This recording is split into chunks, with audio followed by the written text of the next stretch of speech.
Good morning, everybody. Happy Monday. Keith Engle here for TGI Sports Talk. Jack and Keith's weekend playbook.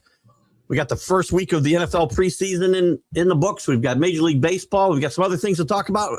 But before we do that, let me bring in my co-host, Boxing Hall of Fame writer and Michael Spink's biographer, Jack Hirsch. Good morning, Jack. Hey, good morning, Keith. You notice I don't ask you how you're doing anymore when we hit the air because I already asked you. Well, but you also said good morning to me before the show. So well, saying it would be again, rude. I mean, I think you're a little forgetful that you forgot you said good morning to me originally. Listen, saying it again, so I'd say good morning back to you. People think we hate each other behind the scenes, and we got to keep, up those circumstances. We're like Mike and the Mad Dog back in the day. Remember them? Well, they didn't particularly like one another. They did well, not. Let's leave that alone. They did not. We'll talk about that one day, but not today. Listen, we have to lead off with some really sad news today. We had a few passings in the world of sports the last few days, and the major one that affected me anyway is Tommy John passed away yesterday at the age of 83. He hadn't been very healthy the last couple of years, really. And he sent a letter to the Yankees and Yankee fans at Old Timers Day saying goodbye, and it felt like it was close, and it was close, and he passed away here this weekend. Just his effect on baseball is immeasurable because of the surgery that he underwent. And to me, the Tommy John surgery, right, for his ulterior collateral ligament, I think it was, with Dr. Frank Jobe. And I think it's a little sad, in my opinion, that's all he's remembered for in a lot of cases because he was a great major league pitcher. I can make a case he belongs in the Hall of Fame. He had a great career, 288 wins. I mean, that in itself, you can't sugarcoat in any way and say he was lucky and mediocre in any way with 288 wins. But he wasn't a great pitcher per se. I hate to say this, because he just passed, but he wouldn't have been an ace on most staffs. He would have been a number 2 and number 3 starter. He was something in the category of an Andy Pettitte, outstanding pitcher, don't get me wrong, but I wouldn't call him, like a Roger Clemens type ace. And I don't want to veer off into too many side conversations, but I can make an argument he belongs in a Hall of Fame if Don Sutton and Bert Blyleven are there. I'll just use those two guys. Oh, I don't mean absolutely at that caliber. Absolutely. Right. And I can make an argument that he was better than Bert Blyleven. If you want, Blyleven struck out a lot of guys. So he had that going for him. And Don Sutton compiled numbers, in that sense. But 288 wins, and he badly wanted to get to 300 wins, Tommy John, because he knew that would get him in the Hall of Fame at that time. One of the reasons he hung around as long as he did. Called it Tommy John surgery. Does that make him a Hall of Fame? That makes his name famous, but that's not accomplishment per se. So I don't know, Keith. A lot of times, I'm going to admit, I just don't know the answers to things. If I had a vote on the Baseball Hall of Fame, I would sit in a room and I would listen to everyone's argument. I would listen with an open mind when it came to Tommy John, because I'm not exactly sure. I lean against him being a Hall of Fame on one end, but then on the other end, when I think of how famous his name is to the game and 288 wins, then I switch the other way. Again, I think if my judgment's going to be other guys that are in, I can come up with, and I don't mean this to besmirch Don Sutton or Bert Blyleven. They're both great pitchers. But if they're in the Hall of Fame, to me, Tommy John's got to be. And I bet you I can find other cases as well if I was going to look harder. But those guys come to mind. Sutton was a marginally better pitcher than Tommy John. Blyleven wasn't. No. Tommy John, I didn't know this till I was looking up some numbers last night. In 1979, he finished second in both the Cy Young and the MVP with the Yankees, his first year with the Yankees. And that year gets lost. He had a great year that year, and he was the number 1 pitcher on that staff because Guidry had taken a little bit of a step back. And he gets lost a little bit because of 30 months. Won the 500 in 1979. They had a blip after. Well, they were over 500, but they finished the World Series third. in 7.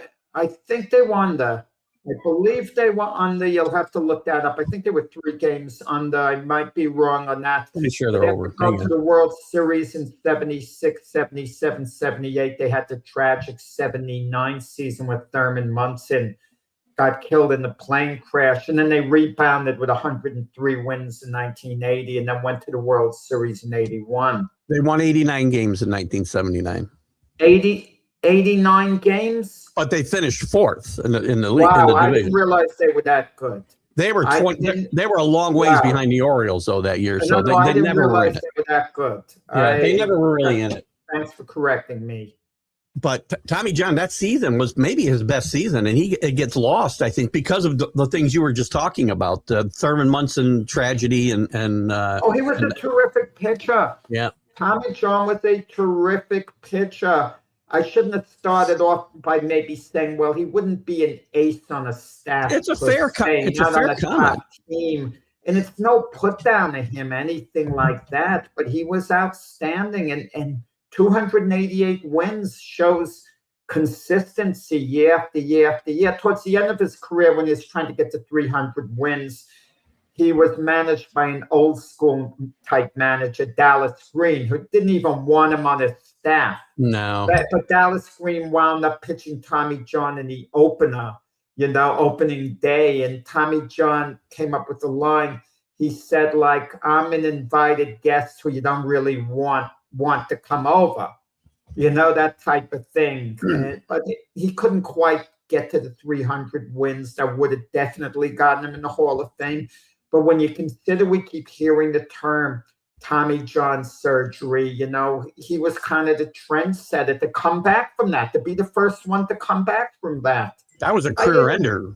I would lean towards him being a Hall of Famer when you look at who's in the Hall of Fame now, because now it's the Hall of the Very Good, and I think we have to accept it as the Hall of the Very Good. But it's like that, Keith, it's like that in all sports. You have the absolute immortals and legends, and then you have the excellent players. No one's ever going to, the current proper Hall of Famers, if you want to compare them to Babe Ruth and Lou Gehrig, a guy like Mike Trout can go in, and you could compare him to those guys. No, I can't. No, I can't. No, I'm not saying it's good. No, Mike Trout's in the same category. Don't get me wrong. At his best, Ken Griffey Jr., they can compare. No problems at all. Listen, but then you get lesser guys like a Scott Rowland, a Harold Baines. They don't compare at all. I don't disagree with that comment, but I have a problem putting Mike Trout up with even Ken Griffey because the numbers won't be there. He was a great player, but he was hurt too much for me to put him with Ruth or Gehrig or even Griffey. No, but I could say the same if Aaron Judge flames out. I could say that you could put Aaron Judge up there with Gehrig, DiMaggio, Ruth, because at Aaron Judge's best, he's as good as those guys at his best. But the career wasn't as long. The same with Trout. At Trout's very best, he's on the short list of greatest ever. I shouldn't say short list. Put it this way. It's got to be a long list if he's there. Mike Trout in center field or Willie Mays in center field. And if you tell me Mike Trout's your center fielder there instead of Willie Mays, I don't blink. I say, okay, oh my God. Play ball. I would be burning the place down if you told me Trout was starting over Willie Mays. Willie Mays is maybe the best player ever played.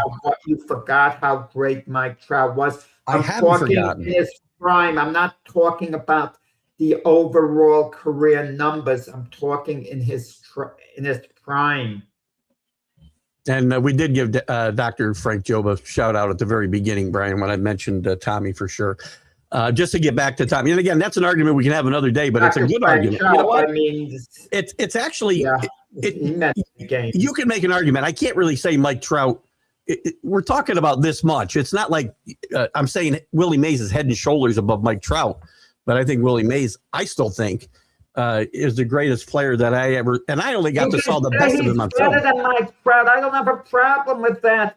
I'm saying categories. If I put the guys in the same class, if they all have to get on a bus of greatness, there are a few buses pulling up, and you have the greatest of the great getting on the buses, not for whole career. It says at your peak.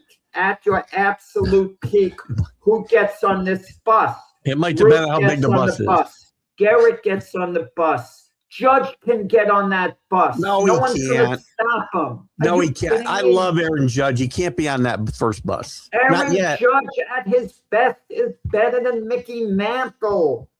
At his very best. I don't want to sit here. I'm going to end up arguing against one of my favorite players of all time. Past, Keith. No, I'm not. I'm not living in the past. Again, these guys, right now, he does not compare. He might when his career is all said and done, but I don't think he can be on that first bus. I got to keep thinking about the bus and not individual players, obviously.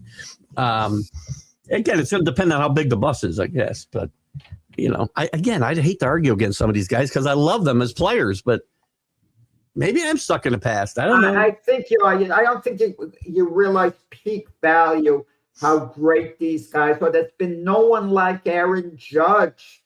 But guys don't get in based on peak value. Listen, Aaron Judge at his best is clearly better than Hank Aaron at Hank Aaron's best.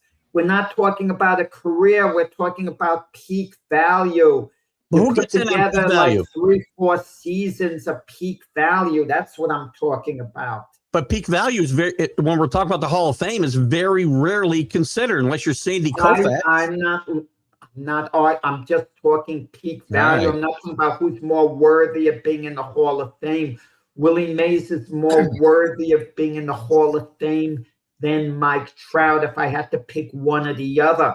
But the two of them at their very best, at their zenith, there's very little to choose between them. Very little at all. That's a fair argument. Again, peak value. Again, it's funny because I always make an argument for Don Mattingly because of peak value. At peak value is better than Mickey Mantle at peak value. There's never been anyone like Aaron Judge at peak value. I don't know if I'm buying that one, but there's an argument to be had there. Just thinking about, I think we got a topic to talk about. Maybe when we get Dr. Paul on, that might be a good argument for Mickey Mantle at peak value and him and Aaron Judge are very close. You could make an argument the other way. I could see that. The 2 years that Mickey had in 56 and 57, I can see that. Yeah, I'd find a way to get them both in the lineup. How about that? Back to Tommy John real quick. I mean, I do think some of his, well, I'll use the word greatness, gets overlooked because of the surgery, and it's kind of sad that. Well, they had a thing. He was kind of the face of the Yankees in a sense, where he had this good guy image. Yep. And by all accounts, he was a good guy. I'm not inferring anything else. But I was kind of a little fascinated because normally the wives of the players aren't highlighted, and they always highlighted his marriage to his first wife, Sally. And I was a little surprised when you told me they had separated. I never even knew about that. Yeah. And the Yankees always highlighted it. He highlighted it. He'd be talking about him and Sally all the time. It was kind of like with the Mets with Tom and Nancy Seaver. We wouldn't know the other wives for the most part, but everyone knew about Tom and Nancy Seaver. So I was a little surprised when you told me Tommy and Sally had actually separated a while ago. I hadn't heard about it. It was probably 10 years ago or so. And maybe it's 10 years ago, maybe a little bit more. I'm not sure. 43 years, I know they were married. And then he married his second wife, Cheryl, who I want to give Cheryl a little shout out. Sally was, by all accounts, a wonderful woman and mother and wife, but Cheryl was the one who took care of him at the end and took very good care of him from what it appears. So I'll give her a little shout out too. So Tommy will be missed and hopefully remembered in the future for more than just that surgery. Although it wasn't obviously an important point in Major League history, by the way. In fact, somebody wrote a book detailing Major League Baseball before Tommy John surgery and after, pictures. And it's very interesting. I can't remember who wrote the book. Because guys like Sandy Koufax, there's a thought process that he had that very injury. That's why he ended up retiring. He had arthritic elbow, but he also had this ligament damage. But if there was going to be a push for him to be a Hall of Fame, it should have been done when he was alive. Oh, I agree 100%. I mean, now it's not. Some people might push for it now, but we had all these years for it to be done, but I think it wasn't one of the reasons it wasn't done over the years, because it took time for it to become the Hall of the Very Good. It became the Hall of the Very Good little by little. We'd look at some of the players who would get in, and then we'd be, saying, well, if he gets in, then maybe he should get in. And it was, and now the equation has changed. We look at players differently. Like if you asked me 10 years ago whether Keith Hernandez should be a Hall of Fame, I go, no. Keith Hernandez wasn't a great player. He was an outstanding player. But now I look and I see 11 consecutive Golden Gloves, and I tell myself, he's arguably the greatest defensive first baseman of all time, arguably. And that itself is enough to get a guy in the Hall of Fame, as far as I'm concerned. The argument has changed. I've fallen into the trap myself. Obviously, it's always, if this guy's in, then this guy needs to be in. You mentioned Scott Rowland, and I can't think of Scott Rowland without thinking Greg Nettles belongs in the Hall of Fame. That stuff irritates the crap out of me. Well, you should be more irritated at the Yankees. They haven't even put Greg Nettles in Monument Park, and they retire the same number he had, number 9, for Roger Maris. Now, in all due respect to Roger Maris, who had a couple of phenomenal seasons, and we were talking about peak value before. At peak value, he was better than Greg Nettles at peak value for 2 seasons. But over Yankee career, Greg Nettles was a greater Yankee than Roger Maris. He was. I agree. And Greg Nettles is on the short list of greatest defensive third baseman of all time. He's arguably number 1. Probably most people have put him a hair behind Brooks Robinson, which I'm fine with. But Greg Nettles, with what he accomplished with the Yankees, I mean, give me a break here. And they don't even put him in Monument Park. Yankee organization, they don't know what they're doing some of the time. Greg Nettles gets shortchanged a lot because he is one of the greatest defensive third basemen. So he only won 2 Gold Gloves because he crossed careers with guys like Brooks Robinson, Buddy Bell, and guys who were just tremendous third basemen on the same level as him. And he got shortchanged there, I think, a little bit. So it's Goose Gossage in Monument Park. No, I don't think so. So no, I'm just thinking Sparky Lyle's not there. Well, he wrote a book about that they put down Steinbrenner. Roy White's not there. They disrespect those 77, 78 championship teams, that Yankee era. Except for Reggie.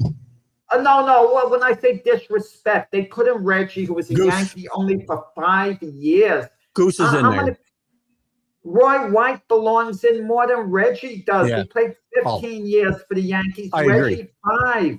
I agree. I mean, but Reggie had that phenomenal, World Series, that phenomenal run of a few years. I can understand that. I'm not saying Reggie shouldn't be in there, but Reggie was only a Yankee for 5 years.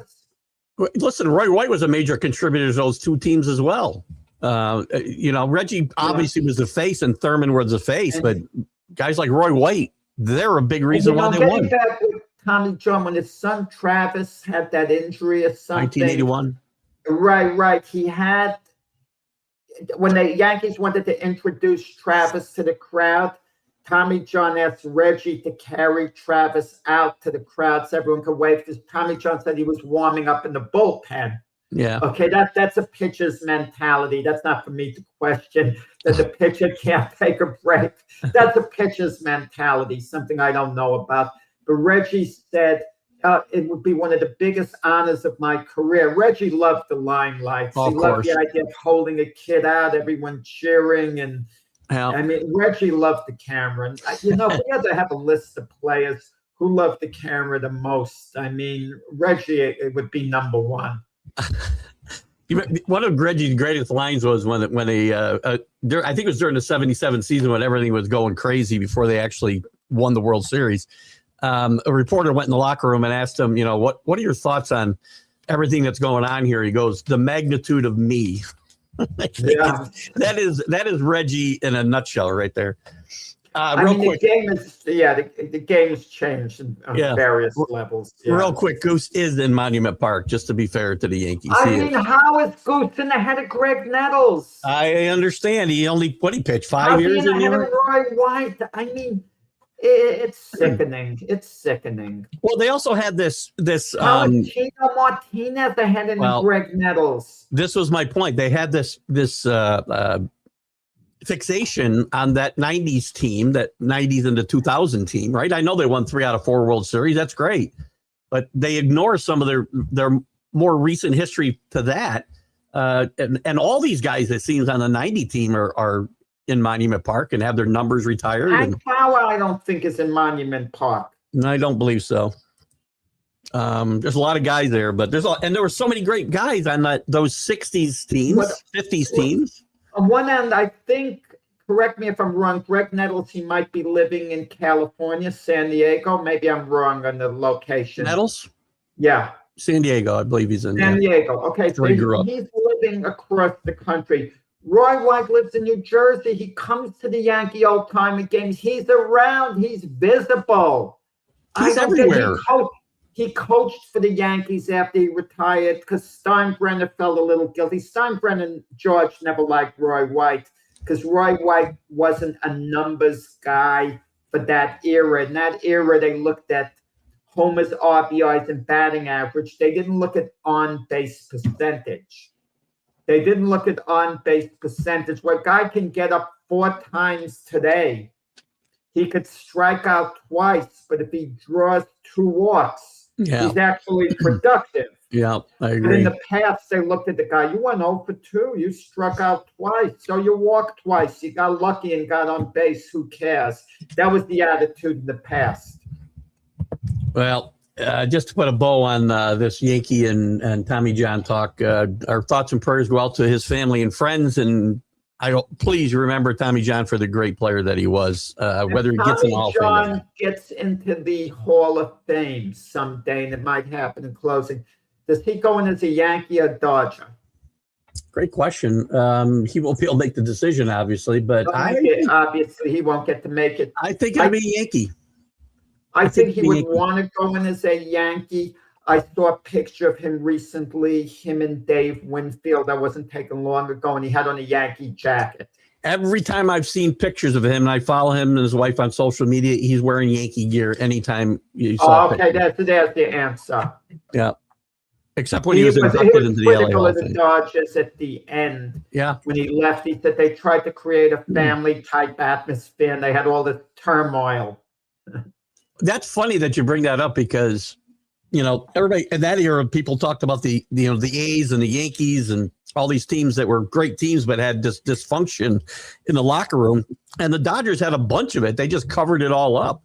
Everybody in a team hated Steve Garvey. He should be a Hall of Famer in my view. Garvey, I agree. But that team wasn't the we are family. We are family, yeah. That they want to portray. So anyway. Like us on this network, we all make it like we're family, It's nobody likes each other here. Yeah, sure.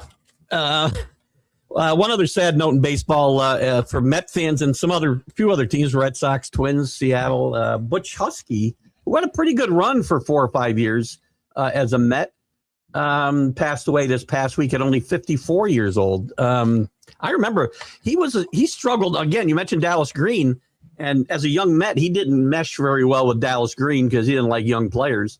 But when Bobby Valentine got there, Butch Henry blossomed into a pretty good player on some Met teams that were starting to get much better at the time. And I think Met fans will remember Butch Husky very fondly, actually. Yeah, he fell in between the cracks after the '86 season, after the '88 season when they lost in 7 games in the Mets in the National League Championship Series. They had a little lull in the 90s, and then, of course, they got, to the World Series in 2000. But he fell between the cracks when the team wasn't that good for a little while. Right. That's why I said they were starting to ascend back up to that level with Bobby Valentine and some young players. But I'm sure he'll be fondly remembered in our thoughts and prayers out to his family and friends as well. What else in baseball? The Yankees get a win yesterday, and you know what? I'm looking. They're hitting 229 as a team with a 308 on base percentage. It's amazing to win any game. Struggle. They, Bednard blew, the 1-run lead in the 9th inning, but they regroup. Ben Rice hits a 2-run home in the 10th, and they hold on and get a much-needed win. I'm going to tell you, it's now all about positioning for the playoffs. It's not the pride of winning a division. I mean, I think that's so unimportant. I think you want to win that division if you're the Yankees, because if you win the division, and they're 5.5 games out, it's going to be a struggle now. I didn't think it was going to be this type of struggle. I thought by mid-August they would have caught the Rays, but Yankees had injuries. They hit a lull, and the Rays have been better than I've been thought. They haven't faltered the way I thought. So kudos to the Rays. Kudos to you for being concerned earlier, and it's been holding up. But the Yankees do not get a bye. The teams with the division winners with the 2 best records get a bye. If the season ended today, the White Sox would get a bye. They would. And this goes against what you said. You said, who cares if you make the playoffs if you can't win it? A team like the White Sox could conceivably go to the World Series because they're getting a bye, meaning they automatically win a playoff series. That's what a bye is. It's the same as winning a playoff series. So the White Sox would just have to win 2 playoff series to get to the World Series. It's doable. In fairness to me, I didn't say everybody in the American League could make the World Series. I said teams like the White Sox probably should be going for it because the American League is a dumpster fire right now. Anybody could get to the World Series from the American League that makes the playoffs. But the point is, Keith, the Yankees, if they win their division and they catch Tampa Bay, they're going to get a bye. That means they have to win 2 playoff series to get to the World Series. If they stay in the wild card position, they got to win 3 series. They have 1 extra series to win. Mm-hmm. And, you don't only have to win that series. It takes a little bit of a toll on your pitching staff by playing that series going forward. It's doable. Of course, it's doable to get in as a wild card. We've seen it done a number of times. But the road becomes much harder. Even now, Keith, in the National League, this is crazy. If the season ended today, the Dodgers actually wouldn't get the bye, but the Dodgers are just marginally behind. So they're in a good position still to get the bye when all they're is half said game and behind done. the Braves. Half game behind the Braves. Exactly. Yeah. But technically speaking, they would have to play an extra playoff series. It makes it much harder. Sure it does. And, the unfortunate part about the Yankees are, Keith, they have the 2nd best record in the American League. So if the season ended, they'd have a better record than the other 2 divisional winners. But one of those other 2 are going to get the bye, which would be the White Sox today, and it wouldn't be the Yankees. White Sox have played pretty good baseball. I mean, they were hovering like 3 games over 500 around there, but they've had a good run, and they're 7 or 8 games above 500 now. So they're not playing bad baseball. But there's going to be a bad team that gets in. I think the Rangers, have that 3rd wild card right now, and they're on 3 games under 500. Someone is going to surge and all of a sudden put a bunch of wins together. One of these teams that's slightly sub 500, they're going to go on a run. I'm not sure which one. It always happens. It happened, a year or 2 ago. The Tigers went on this big run. Tigers were on a good run here since they made the trades. It's not over for the Tigers. I mean, it was damaging, how they played the past weekend, but I wouldn't count them out.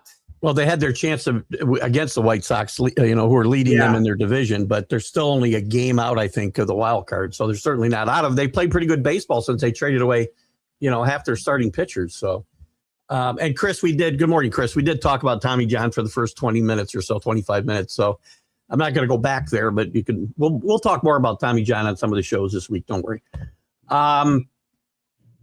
What else? Now you remind me, Keith, of the teacher This used to drive me crazy, and it's okay for Chris because he's a regular listener, but see, that's fine to him. But you remind me of the teacher, the college professor. Someone would walk into class late, and the teacher would go back and say what they were talking about. And I'm just thinking, why are you going back saying what you're talking about? I didn't go back. I said we talked about it. Yeah, it's okay. I mean, that's fine. No, Chris is fine because Chris is, good guy, steady listener, knowledgeable guy. So I don't mind in this case. But Keith, you tend to, keep repeating things, Keith. I mean, listen, I'm older. I don't even know. I'm old now. I don't even know. There's so much to talk about, and I don't even know what I talked about 20 minutes ago. Do you remember what we talked about 20 minutes ago? Because I don't. Now that's where you got a topic now. Let's move on to the Cowboys. We'll move on to the NFL, and that was our top story in the NFL. Von Miller, who was rumored to be coming back to the Bills, by the way. It's been talked about much of the summer that he was going to attempt to come back with the Bills, and he goes to the Cowboys, which is kind of a surprise.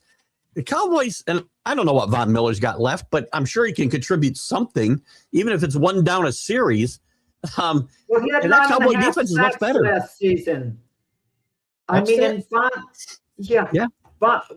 Miller is going to be a situational pass rusher. Yep. He might be a very effective one because he's going to be fresh when he gets in the game. He's not going to be a full down, defensive lineman. Right. So he's going to be fresh as a situational pass rusher. Yeah, he is going to help the Cowboys. Absolutely.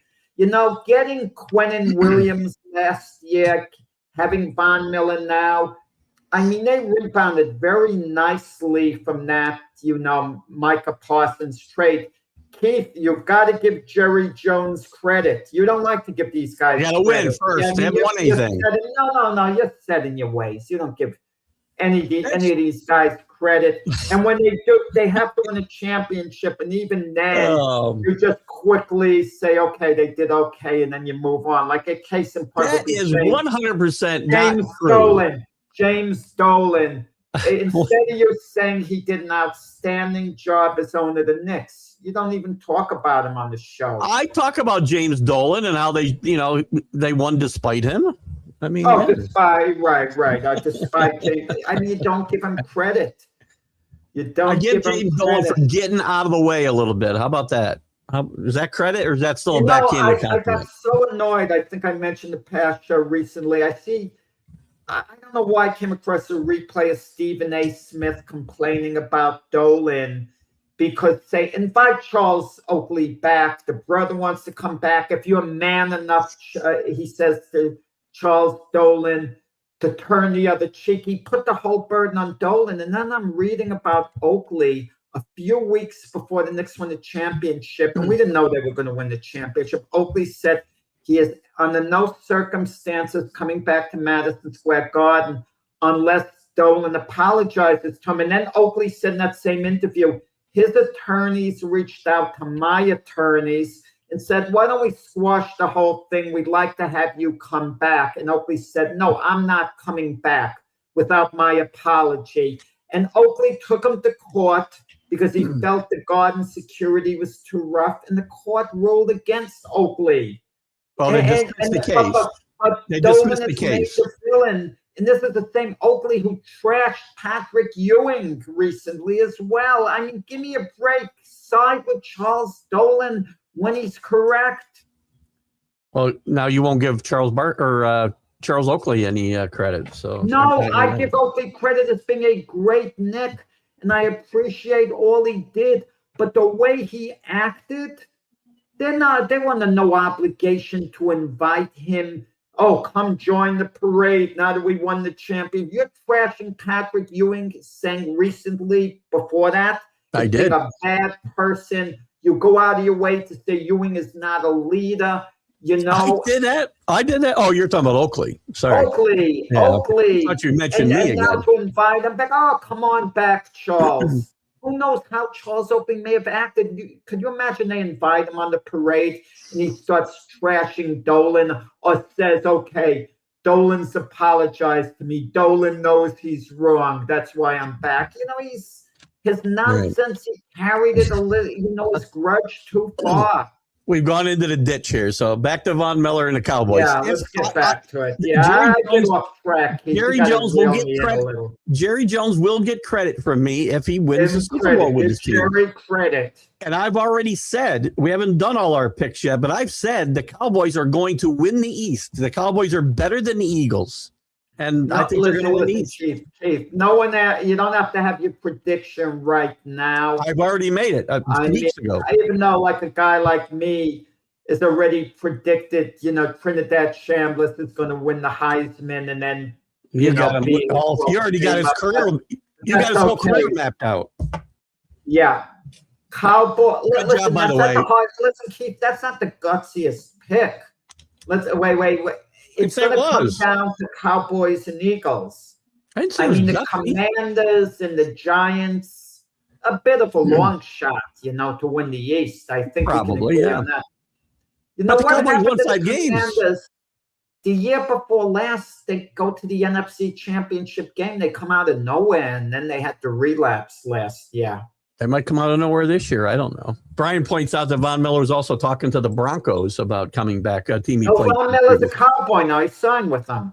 No, I know. He said I had mentioned that he was talking about going to the Bills, but he'd also talked about the Broncos. I mean, you look at a Von Miller, and I think it's more about money. I'm not sure what he got paid, and I don't think money drove his decision. I don't think so. Because I think the offers he could have gotten from whatever the Cowboys paid him to what he could have gotten elsewhere was comparable, I believe.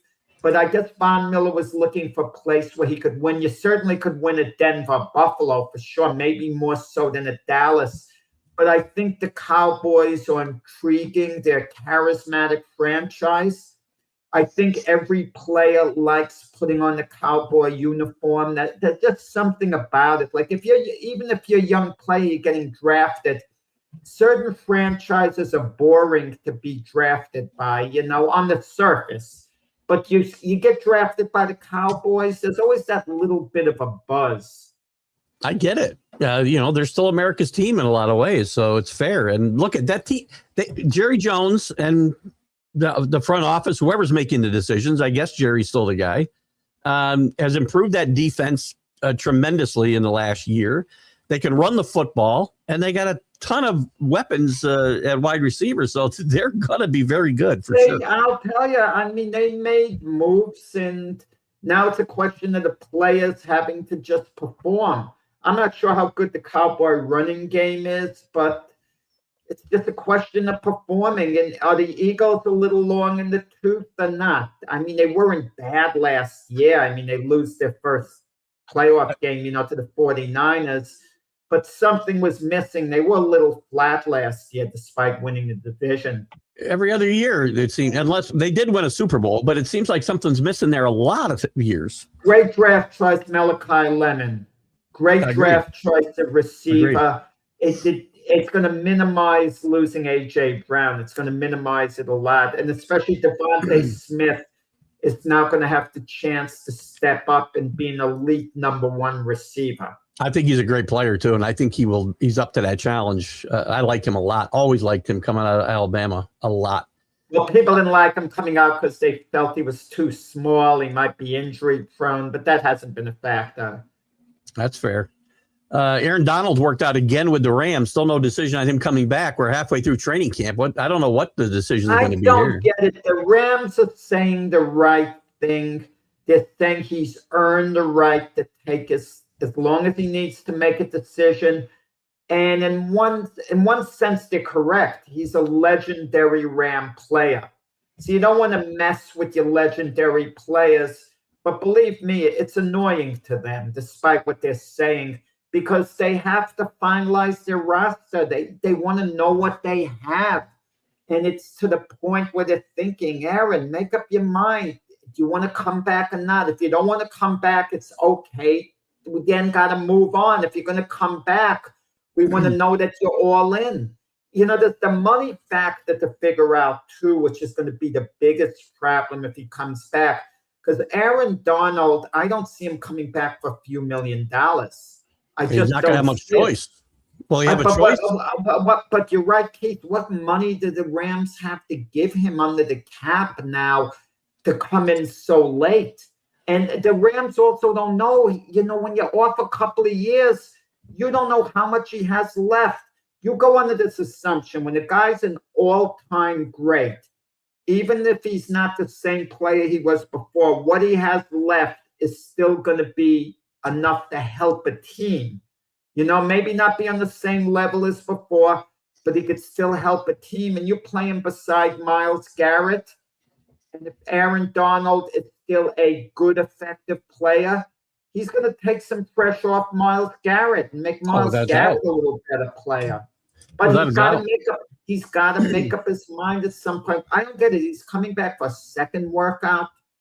I mean, a second go-round. Yeah, he was working out the team before training camp started. Where did he go the first time? Did he leave? Well, he's not part of the roster, so he isn't part of he can't participate in their training camp drills and whatnot. Before training camp started, he was working out with the team before it officially started their preseason. You know what you got to do? He's one guy who you got to put through some hard workouts and then speak to your offensive lineman, observe, how's he doing? How much is left or whatever? What could I say? But the Rams are handling this very delicately. They're not pushing the issue. But we're getting close to the season, Keith. He's got to make a decision. Another story that kind of slipped through the radar a little bit and could affect the Patriots, I think, in a big way, is Devon Witherspoon signed a new contract with Seattle, make him the highest paid cornerback in football for $132 million over 4 years, I believe were the numbers. The Patriots have offered Gonzalez. They had offered to make him the highest paid cornerback before this, and he said no to the offer. So this is only going to make it worse. No, Keith, what was his reason? Gonzalez? He did not give a reason why he wouldn't sign, but they're still. Maybe he wanted Witherspoon to set the bar. Maybe that might be that possibility. The agents think because when one player sets the bar, the other's waiting. Now, if the Patriots called his bluff, let's say they said, okay, we're not signing you. They could make him a franchise player next season, correct? Correct. Can they do it then the year after? I think they have 2 years. I think they have 2 years for him. You want to know something? Why not call the bluff with some of these players? You could do it. With Christian Gonzalez, okay, we're making we're franchise tagging you. And if a player is going to have a hissy fit, he has no leverage. If he's going to hold out, fine him or whatever. And the player's market value is not going to go up by holding out. It's not going to go up, Keith. That's what these owners have to understand. You got the leverage. The Cowboys understood that with George Pickett. They can franchise tag him 2 years in a row if they want to. Well, the Bucs have that leverage with Mayfield. Do that with Baker Mayfield. Yeah. Baker Mayfield, after the season, the Buccaneers could keep him 2 more years as quarterback by giving him $37 and $47 million or whatever. It's more than that. Isn't it more than that? $47 and then $57 million or whatever. It's $50 million at one of those years for sure. Right. Okay. But the point is, if they're going to sign him to a long-term deal, Baker wants that anyway. I get it. Yeah. So right. So what's the player going to do? He's not going to talk to me as the owner. He's not going to talk to the GM. He's going to whatever. And if you bench these guys for insubordination, people see that around the league. They're not going to want to sign them. You got the leverage, the owners, whatever. And the players are handsomely compensated, so don't feel sorry for them. I agree. It's going to be interesting to see how that all works out. We completed 1 week of the exhibition season. We get a lot of hyperbole, but I think there's important things to take away. Jamal Adams being lost for the season and maybe his career, I don't know. With the Vikings, is going to be a huge loss to their defense. The Giants, to me, showed they got to do something. I won't say you're just for the defense. Keith, Jamal Adams had a hard time finding a job. He's still a good player. No. He got on the Vikings roster. Was he in a position to help him? Yeah, but he wasn't an impact player. Teams around the league weren't hot for Jamal Adams' services. He wasn't the same player he was when the Jets drafted him. Well, and then he went to Seattle for 2 number 1 draft choices. You know, he wasn't a productive player anymore. He's still a productive player, and I think that one of the reasons he wasn't in great demand is his play doesn't outperform his personality, right? You're not going to take on that personality if you don't have to. I don't know his personality have an issue. He's not a great locker room guy, so you've heard about that. He wasn't with the Jets. He wasn't with the Jets, and he wasn't with I don't know about Seattle. No, he wasn't a problem with it. The problem with the Jets was this: it was a contract issue. It was really a contract issue because he saw his dad, George Adams, get injured during his career, and he basically forced the Jets' hand as far as the trade went. Maybe at the end, right, when he had the contract issue, he was maybe acting in a certain way. And, you know, people don't realize Jamal Adams wanted a reunion with the Jets this season. And believe me, you got to be pretty desperate if you want a reunion with the Jets. And he couldn't get it. And the Vikings took him on. They took a flyer on him, you know. And if it worked out, great. If it didn't, so be it. And unfortunately, he got injured. No one wishes that on him. We all feel bad for him, per se. Nobody wants injuries for guys. Oh, no, of course not. Of course. Again, I don't put much stock in some of these performances, but I think we talked a little before the show, and we talked on some other shows about DJ Moore joining the Bills. And I don't think he's an elite wide receiver, but some guys fit, and he's a really good fit for this Bills offense because they've got some really good wide receivers, but nobody who gets down the field. And DJ Moore can stretch the field a little bit. He did it, and he had 3 catches for 60 yards here. These guys had to get 10 catches to get 60 yards last year with the Bills. Former 3rd-round draft selection of the Jets. I think he's a really that's not DJ. That's not the same guy. Oh no, that's a different. I'm sorry. That was he came out of Virginia. That was his name was Moore, but I can't remember his name. No, I'm sorry on that. Yeah, different player, but he's a good fit. He's a good fit for this Buffalo offense. You know, I'm surprised Keon Coleman is still on the Buffalo Bill roster with everything that went on, you know, with him before. Well, the GM throwing him under the bus? No. But the idea, there's the same GM there. I know. The same GM is keeping him on the roster because apparently Keon Coleman had a good relationship with Joe Brady, who, you know, was the offensive coordinator, now head coach. So Brady apparently said, no, keep Keon on the roster. I can coach him. We get along. He'll be productive. I think he could be productive with me as the head coach. Well, we'll see. So, you know, and he had 3 catches, you know, in the last game, 1 a TD, only I think 17 yards. The point is, Buffalo's going to be counting on him this season to kind of live up to his billing of being a late number 1 round draft choice. So we'll see. He hasn't turned out to be as good a receiver as I thought he'd be in the NFL to date. But I'm not giving up on him. Well, I think this Bills team is still the window's wide open for them. I know a lot of people want to close the window on them. They're still very good. Very good. And they'll be very good as long as their quarterback is healthy. You want to know something? We know what Josh Allen gives them. We know what James Cook gives them at running back. The receiver issue has always been a little spotty. And their defense has been adequate. But you need more than an adequate defense to win a Super Bowl. They could have used Von Miller back, for sure. And let's see whether defensively they pick it up this year. I don't know.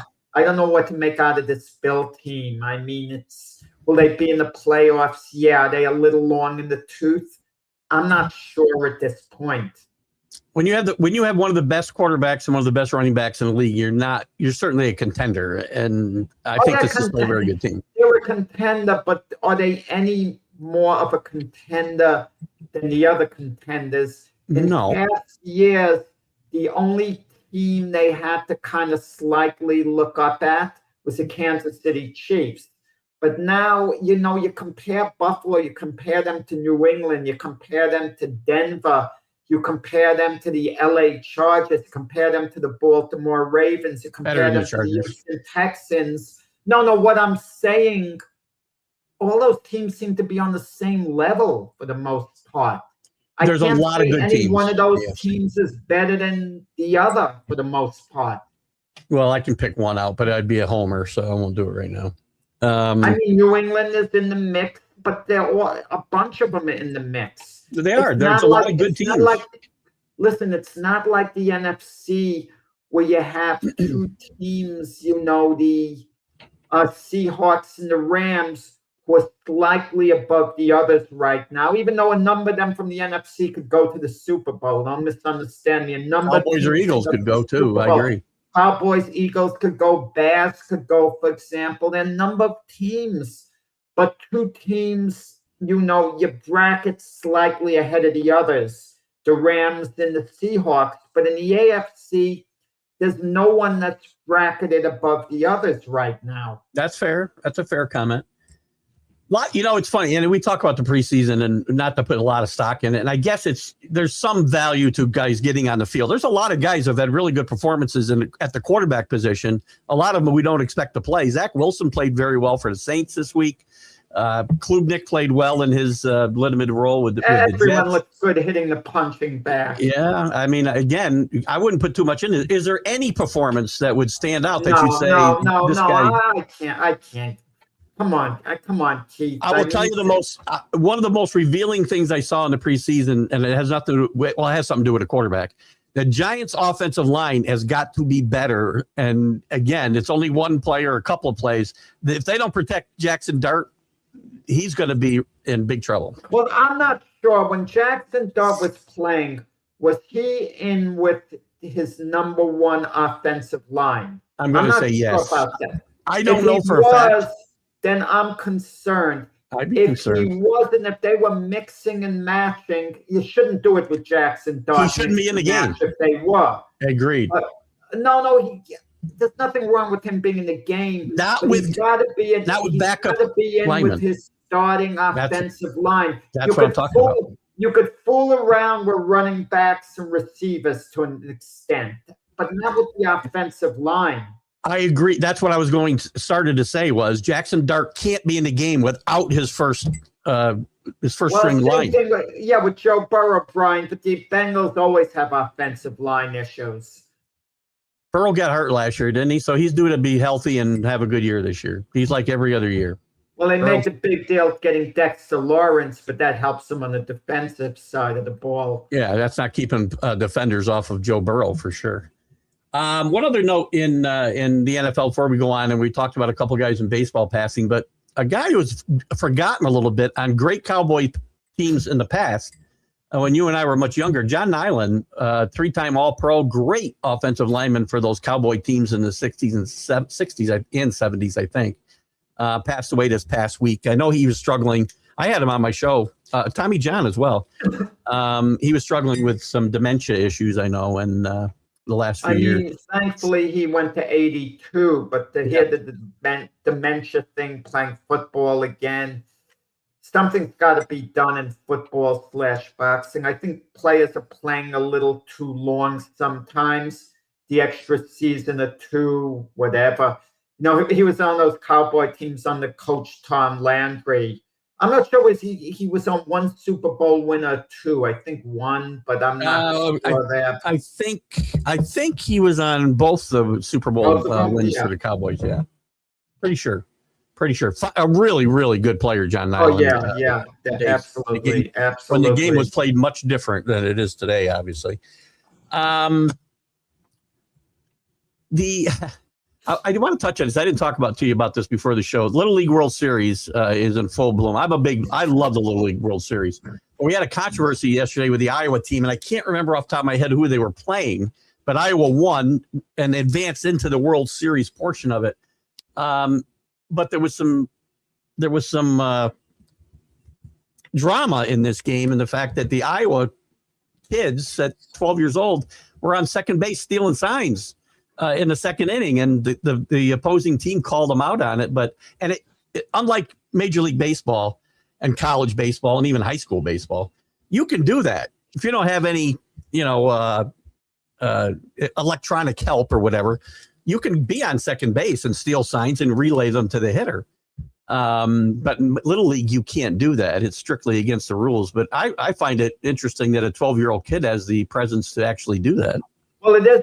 Well, I'm not sure the Little League rules, but if It is against the rules and they break the rules, and if you find out they break the rules, they should forfeit the games. It doesn't come from the kids. It always comes from the adults. Agreed.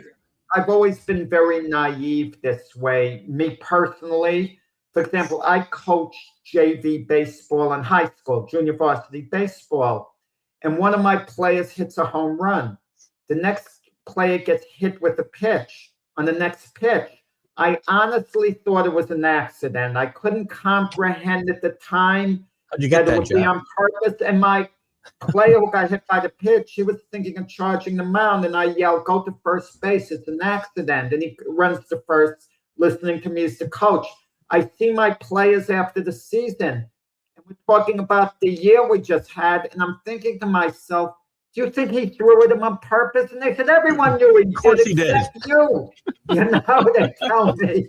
I was naive. I couldn't imagine adults putting kids up to this stuff. I mean, come on. Look, we did it in high school. I mean, it happens on every level of baseball. It's part of the game. You know, players are cheating all the time, trying to get an edge.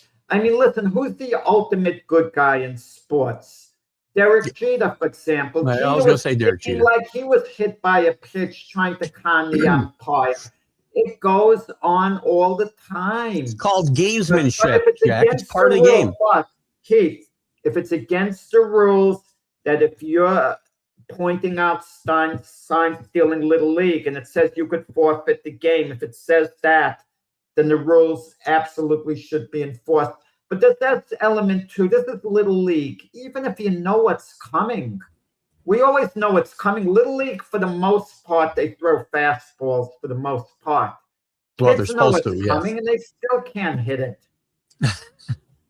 I love the Little League World Series. So, by the way, on a note about the Little League World Series, we never really got to talk about the ESPN firings, but Carl Ravitch was kicked out of ESPN after 33 years, I think. He's going to be doing the Little League World Series on ESPN. That's what he's really, one of the things he's most known for. Was that his goodbye thing, or is he? Well, for whatever reason, they fired him, but he's done a handful of Major League Baseball games since he got fired on ESPN, and he's going to do the Little League World Series. Oh, they're still going to use, you mean they're going to use him on a per diem? I think it's just for this year, and then he's done, I think. But it's kind of weird. Wait. I'm having a brain cramp. Who used to do the show with Mike Greenberg, Goldie? What's his name? Mike Greenberg and, play for Notre Dame. Yeah, I'm having a brain cramp. But Mike and Mike. What the hell's Mike's last name? I'm having a brain cramp. Mike Golick. Mike Golick. Right, Mike Golick. He's back with ESPN too. I'm glad. No, not. I am not sure. I don't think he's back with ESPN. Yeah, he is. Him and his son's show's back on ESPN Radio. Oh, that's nice because Mike Golick just got the position this season to do the Notre Dame games on radio. I saw that too. I'm glad he's being relevant. You know, I didn't like what Mike Greenberg did a couple of years ago in the draft. For example, Mike Golick was asked, I think, for the Eagles to, announce who the draft choice was, second, third round. And Mike Greenberg, Greeny, who was his partner all the years, didn't say that. He says, former legend of, NFL, no personal touch, even though they'd had the show together. That kind of annoyed me a little. I think Golick was annoyed with the way Greeny left the radio show to take another show on TV too, so didn't tell him about it.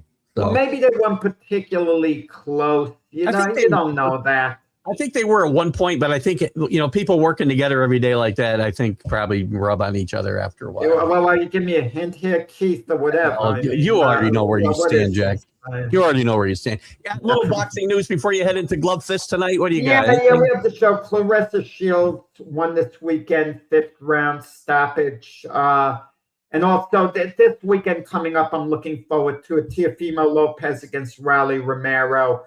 good, meaningful, good, solid, matchup. And we'll talk about it more like on Glove Fist tonight.